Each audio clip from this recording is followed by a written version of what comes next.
Welcome back. Today we're jumping into something that sounds straight out of science fiction, but it's real. We're talking about a formal debate that actually happened in Japan, and believe me, they were being dead serious about it. So let's just get right to it. The big question is this: could an AI actually run a political party? And I'm not talking about some background tool for crunching numbers. I mean the leader, the one in charge. Is that even possible? And maybe more importantly, is it a good idea? Okay, and here's where it gets, well, a little weird. This isn't some abstract thought experiment about a cold, faceless algorithm. The actual proposal they were debating was for, get this, an AI penguin to lead a party. Seriously, and this wasn't for laughs. It came from this really deep-seated frustration with the political system that just felt stuck, and a genuine hope that maybe, just maybe, tech could be the answer. All right, so let's break this down. First, we'll look at the yes side. For them, this was absolutely not a gimmick. They saw it as a bold, maybe even necessary experiment to try and fix a political system they felt was fundamentally broken. So their number one argument was this: politics is just stuck in the mud, right? It's all about old factions, special interests, and nothing ever seems to get done. And what's the result? Young people are totally checked out.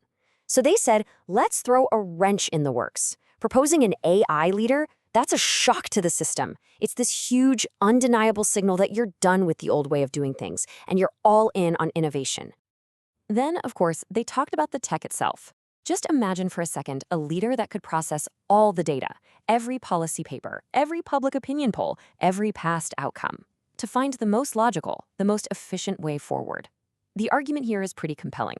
An AI could cut through all the waste, all the petty decisions driven by human ego and bias, and just give us, well, better, smarter governance. And the penguin, what's up with that? Well, that was no accident. It was totally strategic. The whole AI penguin thing is a brilliant symbol. It's designed to grab headlines, to get people talking. It makes politics feel a little less, boring and stuffy. It's a way to connect with younger people and rebrand the whole party as this future-focused, tech-savvy group. Now, this next part is super important to understand. The yes side was not saying, let the robots take over. Not at all. What they proposed was something they called a hybrid model. Think of it like this. The AI is the world's best advisor. It handles all the data crunching, it lays out the options, it makes recommendations. But, and this is the key, the final call, the big decisions that involve human values and ethics, that's still up to the human leaders. They always have the final say. But, as you can imagine, there was a pretty strong argument on the other side. The No team looked at this whole idea and didn't see innovation. They saw a full-blown crisis for democracy. And their biggest weapon was the question of accountability. I mean, think about it. In a democracy, you need to know who to praise and who to blame. If an AI leader messes up, and I mean really messes up, who's responsible? The programmers who wrote the code? The political party that used it? There's no single person to hold accountable, and that creates this accountability void that just eats away at the trust between people and their government. Next up, they pointed out something pretty fundamental. Politics isn't just a math problem. It's messy, it's about human values, tough ethical calls, and emotional stuff an AI just can't compute. Plus, AI is never truly neutral, right? It's built on data, and that data can be biased. You've got these black box algorithms where you don't even know how it's making a decision. You run the risk of creating this weird digital tyranny, where really complex human issues get boiled down to a simple and probably wrong answer. And finally, they took that cute penguin symbol and turned it right back on them. They said, sure, it gets you a headline or two, but what's the cost? The big risk is that you make politics seem like a joke, like a gimmick.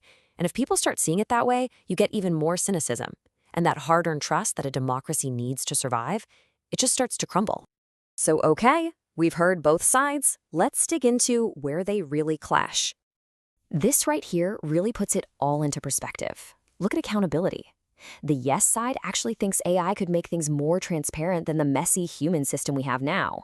The no side? They're like, no way. It just adds another layer of confusion. Then there's the hybrid model. Is it the perfect team-up of logic and values? Or is it a dangerous fantasy where humans just end up blindly signing off on whatever the AI says? And the penguin? Is it a smart way to get people engaged, or is it a cheap trick that will backfire? It really boils down to this fundamental conflict: the promise of technology versus the principles of traditional democracy. Okay, so after all that back and forth, who won? And maybe more importantly, what are we supposed to take away from all this? Well, believe it or not, the judges sided with yes. It was close, but they actually gave the win to the side arguing for the AI penguin. And the reason why is pretty fascinating. The judge basically said that everyone knows the current system has real problems. And in that context, the yes side brought a bold, experimental, future-facing idea to the table. The no side's warnings about the dangers were totally valid, but the sheer need for some kind of radical change just felt more urgent. But honestly, who won or lost this one debate isn't really the point. The real takeaway here is what a debate like this forces all of us to think about. This goes way beyond Japan or funny mascots. It really makes you stop and ask a pretty deep question. What do we actually value in our leaders? What's the whole point of leadership anyway? Because when you get right down to it, this was never really about tech versus people. It was a debate about two different ideas of what leadership even is. On one hand, you have the promise of flawless logic, rational, efficient, data-driven decisions. On the other, you have the human stuff, empathy, accountability, and the ability to navigate our shared values. And the moderator of the debate just nailed it with this one line. The AI isn't some force of nature that just appeared. He said, the AI is a mirror, reflecting what humanity entrusts to it. It's only going to be what we build it to be. And that's the question we're all left with, isn't it? As we keep building this stuff and weaving it deeper and deeper into our lives, when we finally look into that mirror, what are we going to see? Thanks so much for tuning in.